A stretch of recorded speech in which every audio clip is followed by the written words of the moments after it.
Our next segment is going to be fascinating. We're going to be looking at the question of human nature in 2013. And for a long time, some of history's worst ideas were predicated on the idea that humankind could essentially be remade. One of the fundamental ideas behind communism, for example, is that if you rejiggered how property relations were structured, you could create a new culture and hence a new socialist man. One of the worst and most destructive ideas in the history of ideas. Fortunately, in the last couple of decades, researchers have started to look at the question of human nature in the light of millions of years of human evolution, not only to determine how different parts of our bodies evolved, but how our minds came to be the way they are, the question of what makes a human being. And at the forefront of this research and in the public discussion of these topics has been Steven Pinker. He's the Harvard College professor and Johnstone Family Professor in the psychology department at Harvard. He's written on topics such as language, cognition, the evolution of morality, and most recently, the question of violence in his book, The Better Angels of Our Nature, Why Violence Has Declined. Please come to the stage, Steven Pinker. Thank you.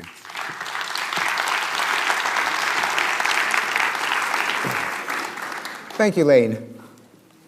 I'm going to resist the temptation of predicting some scientific breakthrough on human nature in the year 2013 because I don't think science, most science really does work that way, that there is a eureka moment. We found the Higgs boson of human nature and we have to rewrite all the books. I think that research in many branches of science, particularly human nature, is much more incremental.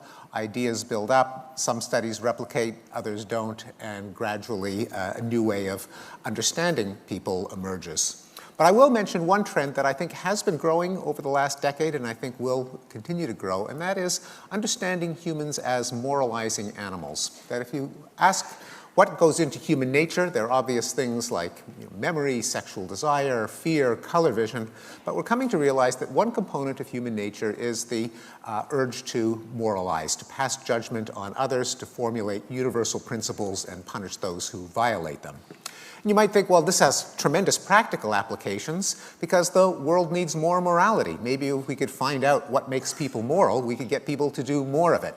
And in fact, I would say the main conclusion from a lot of this research is that that's exactly the opposite of what we should do. That the world has far too much morality, at least in the sense of activity of people's moral instincts.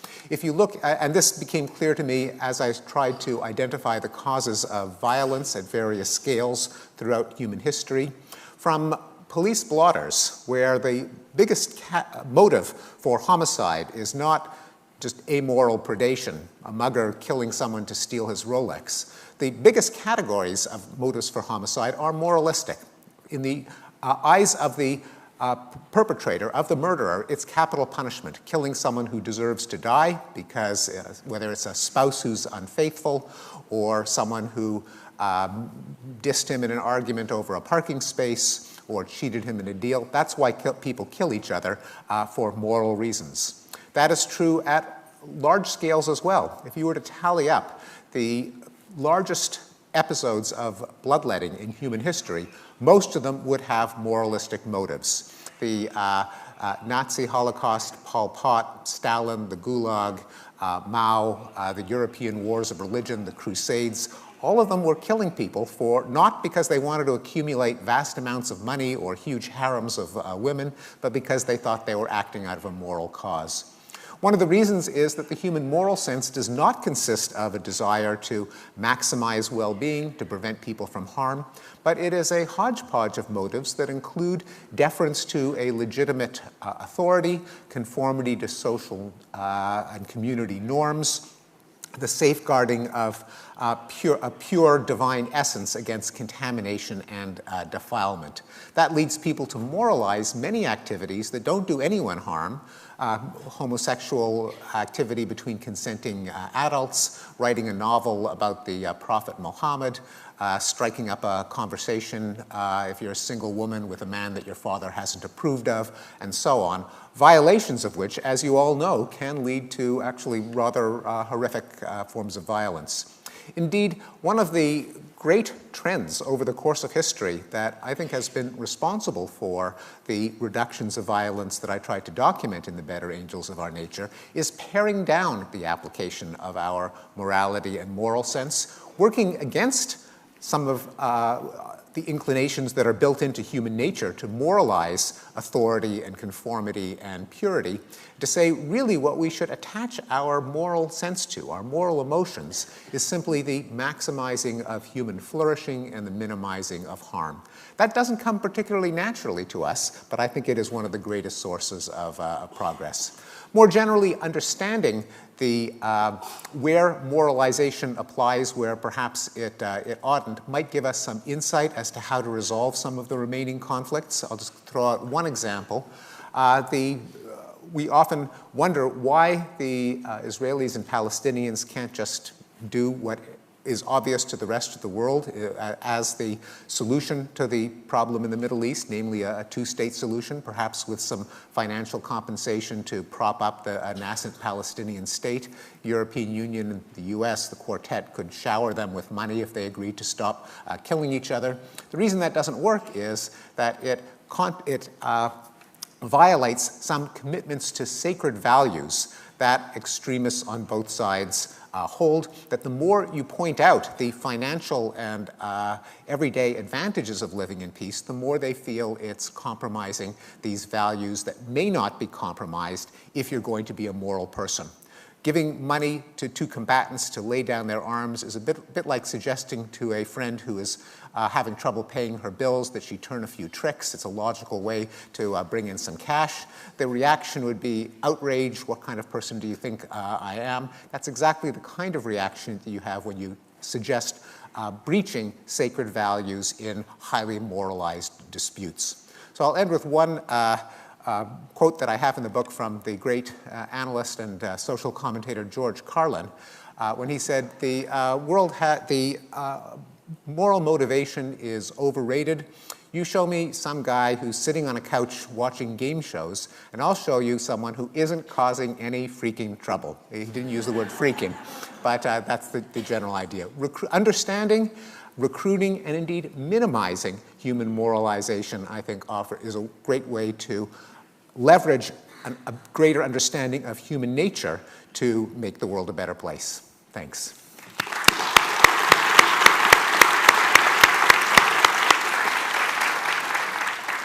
Thank you for that. One of the other things that's on our radar for 2013 in the realm of violence, we already talked about Israel and the Palestinians. The other is, of course, Israel and Iran. And it strikes me that the setup is akin to a lot of what you talk about in your book in terms of the security trap, both sides essentially maybe being violent out of fear. What's going on there? What is your research and your conclusions tell you about where that might be headed? Well, this is an idea that goes back to Hobbes, who got it from Thucydides, that this is a case in which temptation to violence doesn't actually come from any irrational instinct, but comes from an instinct that's all too rational, namely two sides, each of whom is tempted to engage in a preemptive strike out of the fear that the other one might engage in a preemptive strike. And a good analogy from Thomas Schelling is a homeowner who hears a rustling in his basement, tiptoes down the stairs with a gun, sees a burglar with a gun. Each one of them is thinking, I don't want to kill the other guy, but I may not have any choice, because if I don't, he'll kill me, thinking that I don't have any choice. To get out of a security trap, the classic answer from Hobbes is you need some superordinate authority, a leviathan, a world community in this case, that would put in incentives so that neither side would fear being wiped out preemptively by the other. Okay. Let's talk a little bit about the personal sort of news you can use. You were one of the first people to have your genome sequenced. Yes, in which I discovered things like that I have the gene for fast-twitch muscle tissue, for tasting bitter substances, and the gene for baldness. Now this is... And how's your 40-yard dash? It's about as good as as convincing as my baldness, but it made me realize what a gene for X means. What a gene for X means is that someone did a study. They got together 100 people. They had them drool into a tube, genotype them, and then they correlate genes with traits. And they found, for example, that one gene correlated with 80% of the men in the sample who had the gene were bald, and 20% weren't. So what does it mean to say I have the gene for baldness? It means I'm one of the 20%. So it's actually part of a larger pattern where we're coming to realize that even though many human traits are highly heritable, and this has been well established from classic studies of adoption and twins, finding the one gene that captures the trait is much more difficult. Even for physical traits like height, where we know height is massively heritable, it's very hard to find a gene that counts for more than 1 millimeter or 2 of a difference in height. I think we don't know what the resolution of this paradox, I call it Geno's paradox, is going to be.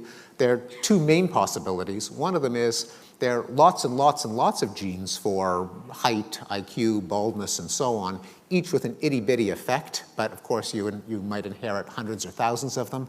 The other is that there are a smaller number of genes that do have some whopping effect on a trait, but everyone has a different version. So in the case of, say, IQ, everyone is stupid for a different reason. We all have our own stupidity genes. With this conversation in the air about our evolutionary nature and how it sometimes clashes with modern society, we've seen a couple social or just trends like people eating the paleo diet, trying to mimic our Paleolithic ancestors' diet and finding that they're getting health benefits out of it, or other things like that that are designed to mimic in some way our evolutionary environment. Do you see any of those happening, and what are some of the good pieces of meat we're getting out of this discussion? I think there is some wisdom to that, but I have, since studying the history of violence, I've kind of backed off from evolutionary romanticism, even though I think it's crucial that we understand our evolved nature. But in some cases, indulging our evolved nature will make us happier living in more comfortable, harmonious circumstances. In some cases, human nature is the enemy. And I think that when it comes to violence, I've become a fan of modernity. That as violent as the world is today, it used to be worse. Before there were settled states and governments, there were rates of death in tribal warfare that exceed the worst rates of the 20th century. And that, as in the earlier discussion of the moral sense, a lot of what we evolved doesn't really make us happy living in big, complex societies, and we have to develop workarounds for human nature rather than enhancing it. Okay. One of the big topics that's been in the air also is the relation between the sexes, and there's been a couple of big articles on the cover of The Atlantic.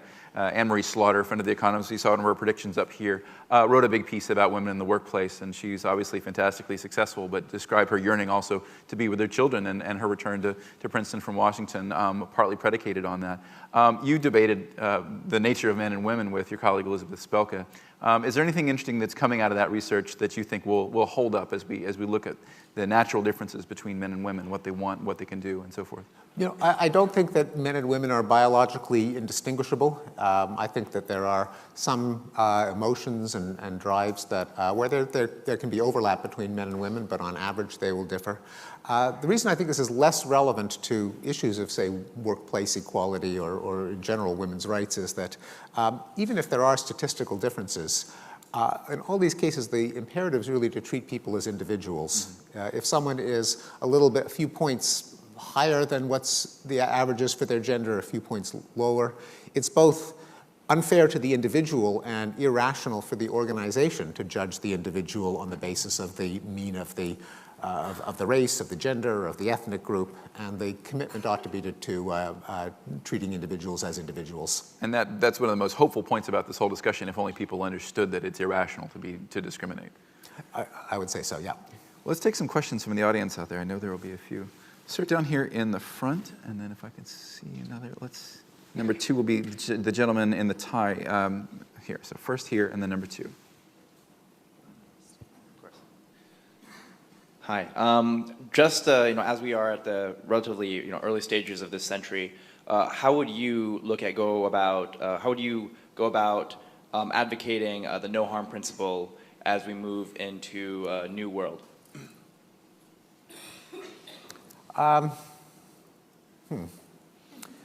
Well, I suppose spreading the idea that it is the adoption of that principle that has actually led to many positive developments, that people often despair that the world is becoming more violent, that the chances of catastrophic war are increasing. having an evidence-based approach to trajectories in war and crime has a lot of good news that people are not aware of, such as that for all of the headlines that we read about wars and oppression and violence against women, pretty much any time you try to quantify it, it's in a positive direction. So it suggests that the spread of the notion of human rights, for example, which is a kind of prohibition against harm against individuals, as opposed to an earlier idea that the individual was just a constituent of some larger entity like a nation, a race, a class. The notion of human rights, I think, has done identifiable good, and you could see it in the numbers.